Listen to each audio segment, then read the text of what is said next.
Assalamualaikum warahmatullahi wabarakatuh. Bismillahirrahmanirrahim. Mari anak-anak kita belajar geografi lagi. Belajar geografi bekal kita untuk menyelamatkan bumi. Kali ini dengan materi membedakan wilayah formal dan fungsional untuk anak-anak kelas 12 IPS, SMA atau MA bersama saya Isna Kamalia, guru geografi di MAN 1 Jombang.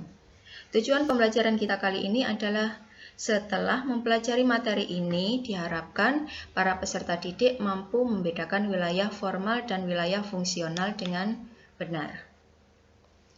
Nah, permasalahan yang harus kita pecahkan kali ini adalah yang pertama, apa itu wilayah? Yang kedua, apa itu perwilayahan?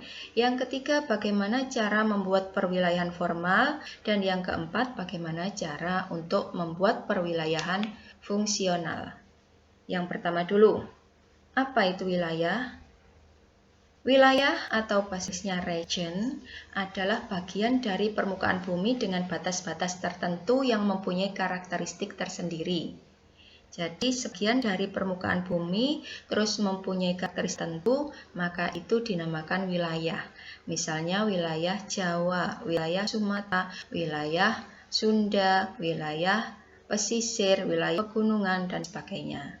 Sedangkan apa itu perwilayahan atau bahasa Inggrisnya regionalisasi adalah usaha untuk membagi-bagi permukaan bumi dalam lingkup tertentu dan untuk tujuan tertentu.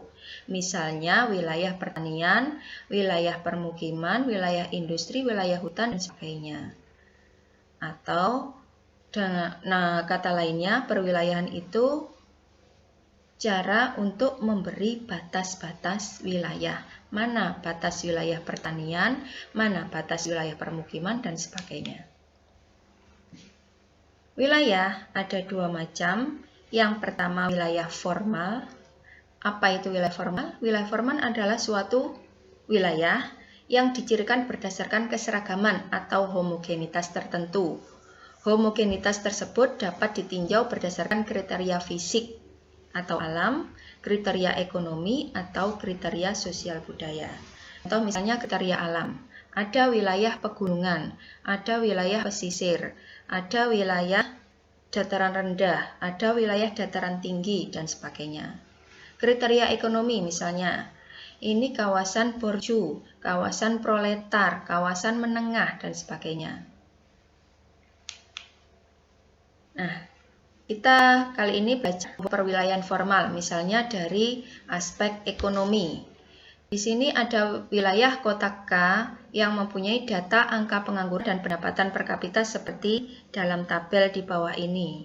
Ada 9 wilayah, A, B, C, D, E, F, G, H, I. Nah, 9 ya.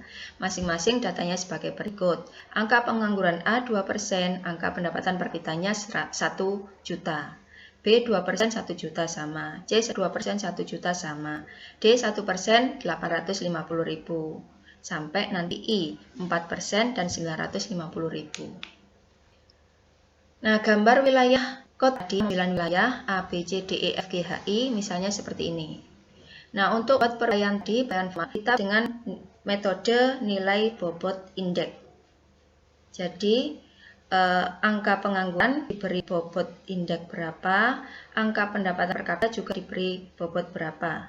Misalnya kita tentukan untuk tiap persen, bukan 1% ya ini, untuk tiap persen angka pengangguran diberi bobot 2. Misalnya kalau 2% berarti 2 dikalikan 2. Misalnya kalau yang D, tiap persen angka pengangguran kan 2. 2 dikali 1, itu kalau untuk D. Terus kalau untuk misalnya I, berarti 2 kali 4. Kemudian untuk bobot pendapatan per kapitanya, kalau kurang dari 1 juta diberi bobot 1, dan kalau lebih dari 1 juta diberi bobot 2. Nah, sehingga kita dapatkan hasilnya seperti ini. Tadi ini untuk prosentasinya 2, 2, 2, 1, 2, 3, 2, 3, 4. Sedangkan ini untuk angka pengangguran. Bobot indeks angka pengangguran kan 2. Berarti 2 kali 2, 2 kali 2, dan seterusnya. Kemudian yang pendapatan per kapita diberi bobot indeks 1. Terus kemudian kalau lebih dari 1 juta, 2. Kalau kurang dari 1 juta, 1. Sehingga didapatkan hasilnya seperti ini. Nah, nilai rata-rata bobot wilayah kota K adalah 55. Kalau dijumlah semuanya kan hasilnya 55. Dibagi 9 wilayah dengan 6,1. Kalau dengan standar deviasi 0,5, maka wilayah X, kita ibarat wilayah X itu yang mempunyai bobot indeks rendah 5,6. Terus kemudian kurang dari 5,6 maksudnya.